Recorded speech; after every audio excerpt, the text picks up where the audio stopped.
driving, again, person driving a commercial vehicle on a public roadway or on private property open to the public.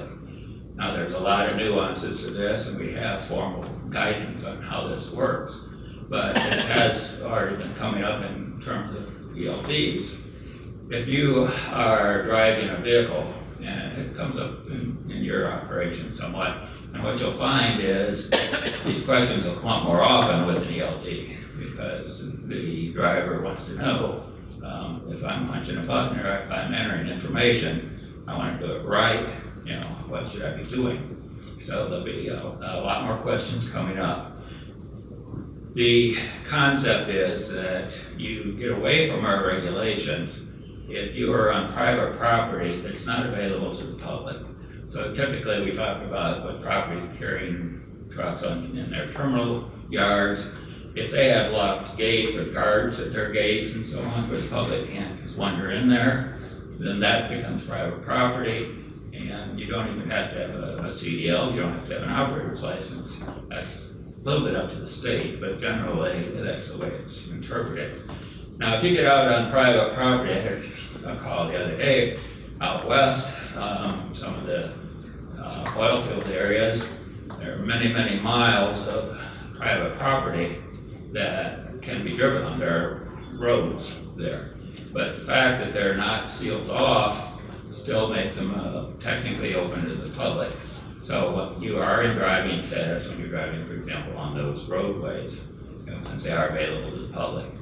Now, you may eventually have a lot of questions on what's driving, what's not. And the fact that the ELD automatically records driving is what will generate these questions. Because you'll want to say that I'm not driving, and the device says I am, and that's when Danielle and the panel this afternoon will be explaining what can be done about that. Now, if you're driving a non-CMV while on duty, so for some reason one of your employees has to take the company car someplace, on business, and it's not a CMV, then they're on duty, not driving. Some people hate to put down not driving because they say, I am driving, but the term means not driving a commercial motor vehicle.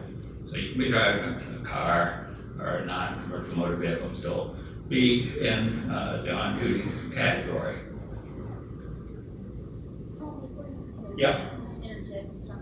Yep. Now, I was going to mention that earlier. You should hype up when you think of things.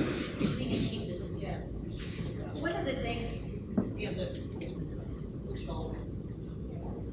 Okay. Yeah. One of the things that I did want to kind of trying to keep a mind frame is that this is really hours of service, but we want to kind of keep it hours of service as it pertains to ELDs as well. So as he goes through the rule, I'm trying to think of things that we're not going to discuss about this afternoon that I may want to interject into because of it still pertains to hours of service. So as he's talking about the driving and on-duty time, when we talk about driving, that it's going to record that, but within the rule, we have those two special conditions: yard moves, personal conveyance. There's nothing else that's going to not record driving time except for those two. Those are going to be represented either on off-duty or the on-duty not driving line. So with that said, any other exemption of hours of service that you guys may be claiming, whether it's a relief effort for a particular type of part of your operation, etc., or adverse driving conditions. We're all familiar with adverse driving conditions. That is not a button on the ELD, like personal conveyance and yard moves. That is still going to be recorded as driving time. So that's one of the things that in order to explain that, the driver has the option to annotate that special driving condition or that exemption. So any type of exemption that you're operating under can only be annotated. Driving can't be removed from the record of duty status. So I kind of wanted to make that clear to you. As far as when we were talking about like the 10-hour, the 15-hour violations, to kind of expand on that we won't be going into this afternoon. With the electronic recording of hours of service, we have what we call nominal violations now. So You know, with the paper log, we had 15-minute increments, right? So with the ELD rule, it's recording in seconds. So if that driver goes over 10 hours and, 3 minutes and 15 seconds, we have a 10-hour violation. So what we have done is we put into policy nominal violations. A nominal violation is an hours of service violation that is less than 15 minutes. Still counts against the SMS score. So it's not okay to go past 10 hours. We've always been required to plan our trips. But as you know, sometimes, they go over a little bit, or we kind of stretch that trip just a little bit too far. So the training is going to come into the back office as well when we start planning this to keep, or help prevent these nominal hours of service. So with the nominal hours of service, anything less than 15 minutes still counts towards your SMS, but it is not weighted as heavily as a violation of 15 minutes or more over that hours of service violation. So keep that in mind. So we'll count against you. We'll also use those nominal hours of service violations to look for patterns. And when I say patterns, so do we have this particular run that runs from point A to point B that seems to be hitting that nominal hours of service violation quite frequently? Maybe you need to revisit that run and look and see how you can schedule that better. So that was a couple of things that I wanted to kind of interject that goes along with hours of service, but has come about as part of the ELD rule. Okay, thank you. I want to go back and touch base on two things because we're going to be talking about it a little bit. There are these two special categories in the ELD world. They, and as you mentioned, it's personal conveyance and yard moves that are basically selections on the device or in the system. They are not the different duty status. There's only 4 duty status. Personal conveyance triggers off duty. It is registered as off duty, and we'll talk about what it is by definition. It's just it's off duty though, so there's not a different duty status as such. And the yard moves triggers on duty, not driving, because you're in an enclosed yard, where again, as we mentioned, it doesn't register it under the driving definition. So they're not special, they're not new duty statuses. They've existed to some extent all along, and we'll talk about that. Now what we've got up on the screen, we start looking at the actual rules.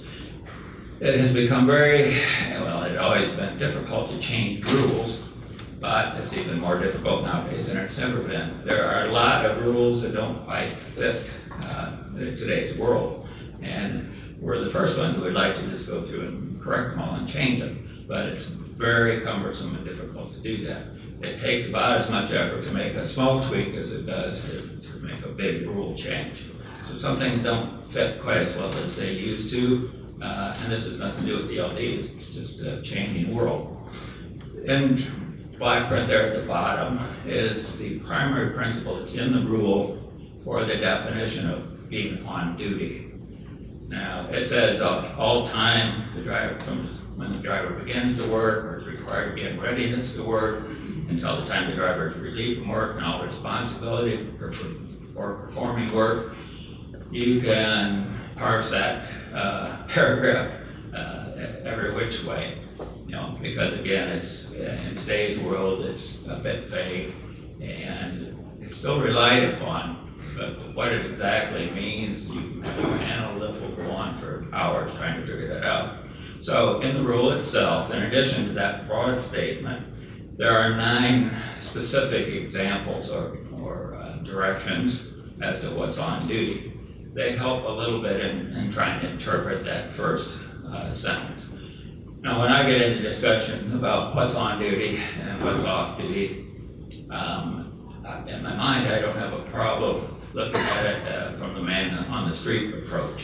And we sometimes talk about reasonable man approach in the legal world. If you ask your neighbors and said, well, I'm doing this or that, would you say I'm on duty or not? Well, to them, it's a simple question. Does it have anything to do with your work as for the company? Or is it strictly for you? It comes down to that. In many cases, you can answer the question just with that simple approach. But if you get somebody who wants to argue the rule, there are some provisions. The first point is, again, a little hard to interpret, and people read it different ways, so we tend to gloss over it. It's all time at a plant, terminal, facility, or property of a motor carrier or shipper or any public property, so basically any place, practically speaking. Then the phrase waiting to be dispatched causes the problem. It's in blue there just for that reason, unless the driver's been relieved from duty. So people argue the way this is written means that it's only talking about while you're waiting on these properties, and that is the way it's legally read. So a driver who's waiting, if they come in to the terminal, they don't have an assignment yet, they're waiting to go, they are actually on duty while they're waiting. They have to stay there and wait.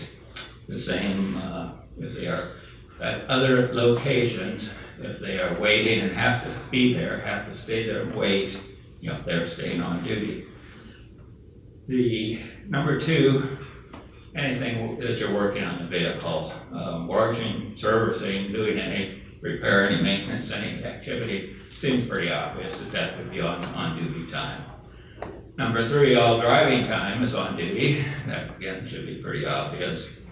And number four goes on, but you don't really need to read the fine print because that's primarily for property carriers. And in fact, the motor coach world has always violated this in the past. We changed the rule recently, so you're no longer violating it. And this has to do with whether the driver can stay on the motor coach when he's off duty, he or she's off duty. Now, the way I read it previously, you could not be off duty and be in or on a commercial motor vehicle. And the motor coach world didn't follow it that way, and we turned a blind eye to that for ages as a practical matter. This rule was rewritten primarily for property carriers, but it also covers you now. So the bottom line is, it doesn't matter where you're at when you're off duty. Being off duty is not location-based, it's activity-based. It's what are your responsibilities? What are you doing there?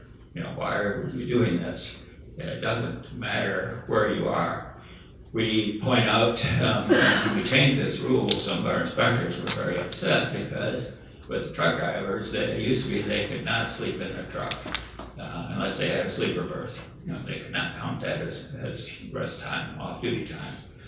We changed this because the silliness of the old concept was that if that driver got out and lay down in the middle of the parking lot, he was okay. But he couldn't get in the cab and rest his head for a while. So, it didn't make much sense in some ways, and it did in others. But we clarified that. So you don't need to be concerned about all the length of the discussion on that one.